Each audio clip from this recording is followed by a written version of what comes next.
Energy! Pag sabihin radyo, sabihin mo Energy! Lihim ng liham. Ang pinakamakulit na girlfriend mo sa balat ng radyo. Isang magandang morning sa inyong lahat! Ako pa rin po nag-iisang girlfriend mo sa radio. My name is Lindsay. Makulit pero may puso, handang makinig sa mga kwento mo. Alam mo, feeling ko kailangan mo na siyang iwan kasi it doesn't make sense. Ang kwento sa lihim ng liham.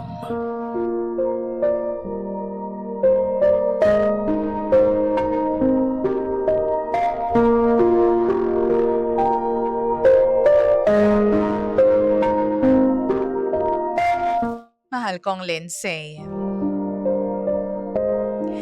Matagal na ko na pong gustong sumulat dito sa programa mong Lihim ng Liham.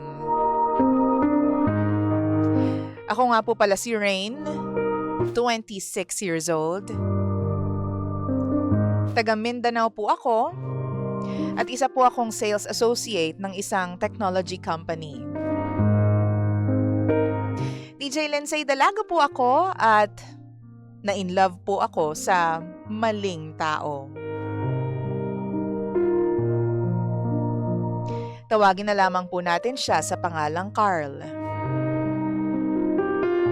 Nagkakilala po kami ni Carl sa isang lugar kung saan kami palaging nagpa-party kasama yung mga kaibigan ko. Nung una, wala naman talaga akong pakialam sa kanya kasi pumunta lang talaga kami doon para mag-party, uminom, at magsaya.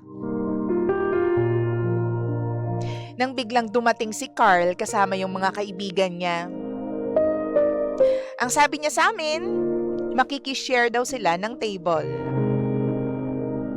At dahil nga gwapo si Carl at gwapo rin yung mga kaibigan niya, G naman kami. Wala namang problema eh. Hanggang sa nagulat na lang ako kasi biglang lumapit sa akin si Carl at tinanong niya kung anong pangalan ko. Ano raw yung trabaho ko? Nung una, hindi ko masyadong pinapansin. Pero sumasagot naman ako. Hanggang sa pag-uwi, nakabuntot sa akin si Carl hanggang sa makalabas kami ng bar. Hindi siya umalis, pati yung mga kaibigan niya, hanggat hindi kami nakakauwi ng bahay. Dumaan ng 2 araw, may mga nagte-text sa akin na unknown number. Nagtatanong tungkol sa brand na binibenta ko. Nire-replyan ko naman sila kasi akala ko potential clients yon, DJ Lindsay. Akala ko doon nila nakuha yung number ko sa page. Hanggang sa kinabukasan, yung kaibigan ko naman ang tumawag sa akin. Ang sabi niya, meron daw akong bisita doon sa store. Nagulat ako, DJ Lindsay, kasi yung bisita na yon, si Carl pala.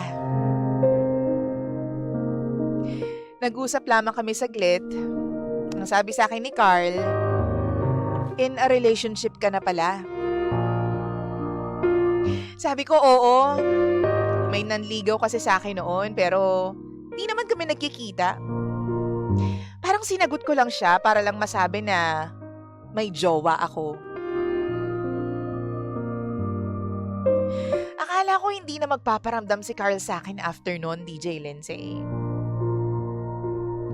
Hindi rin naman ako masyadong nagkikare kasi nga kahit gwapo si Carl, wala naman akong gusto sa kanya. Hanggang sa kinabukasan, may tumawag ulit sa akin na unknown number. Nag-i-inquire na naman tungkol sa isang gadget. Sinagot at kinausap ko naman yung nasa linya ng maayos. Pero nalaman ko na lamang na ang kausap ko pala ay si Carl. Si Carl na naman. Ang kulit. Doon na po nag-start yung pagte-text at tawagan naming dalawa. Niyayaya niya ako madalas lumabas at mag-coffee pero palagi kong sinasabi sa kanya na hindi pwede. Kasi bukod sa pagod ako, wala din akong pakialam sa kanya. Pero isang beses, DJ Lindsay, nag-message siya sa akin na para bang nagtatampo. Timing naman, kasi maaga akong nakauwi at kinabukasan off ko. Kaya niyaya ko siya na mag-inuman kaming dalawa. Nandun din naman yung mga kaibigan namin. And so, nag-enjoy naman kami. Inom, usap-usap tungkol sa buhay. Iba pala yung mga kinikwento niya sa akin noon. Iba sa katotohanan. Well, hindi ko naman alam eh. Pagkatapos ng inuman namin, dumiretso kami sa isang 4-star hotel. At nung gabi na yon, DJ Lindsay, may nangyari sa amin ni Carl. Pero alam mo, ramdam na ramdam ko, DJ Lindsay, na hindi yun basta-basta tawag ng laman eh. Alam kong mahal ako ni Carl. Ramdam ko na mahal niya ako. Hanggang sa naulit yung pagkikita at pag-hotel namin, DJ Lindsay. Naging close din siya sa akin. Kasi panay yung chat niya, pag-update niya, tapos palagi niya akong tinatawagan. Nakaka-4 na hotel na yata kami, DJ Lindsay. Naging madalas na rin yung pagsasama naming dalawa kapag gabi. Kahit anong araw, basta pagkatapos ng trabaho. Isang random na araw, meron akong napansin. Napansin ko yung isang Facebook account na nagsustalk sa stories ko. Sabi ko, kakaiba to ah. Bago sa paningin ko. Kaya sinubukan ko rin tingnan yung account.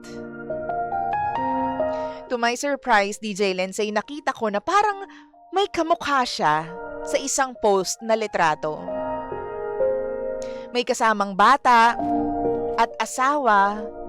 Pero dahil malabo naman yung pagkakakuha, inisip ko na lang na baka hindi naman si Carl yun. Imposibleng maging si Carl yun kasi sabi niya sa akin, binata siya at hiwalay siya doon sa kanyang girlfriend na nasa ibang bansa. Napunta ako doon sa comment section. Nakita ko, DJ Lindsay, ang dahilan para umiyak at masira ang loob ko nung mga oras na yon. Nakita ko po na nakamention yung pangalan ni Carl. Pagbukas ko,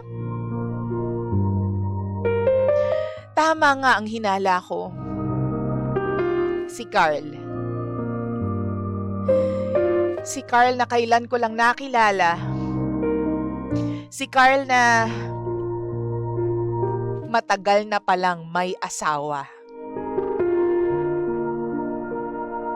Nanlamig po yung buong katawan ko. Di ko alam kung anong gagawin ko. Sisigaw ba ako?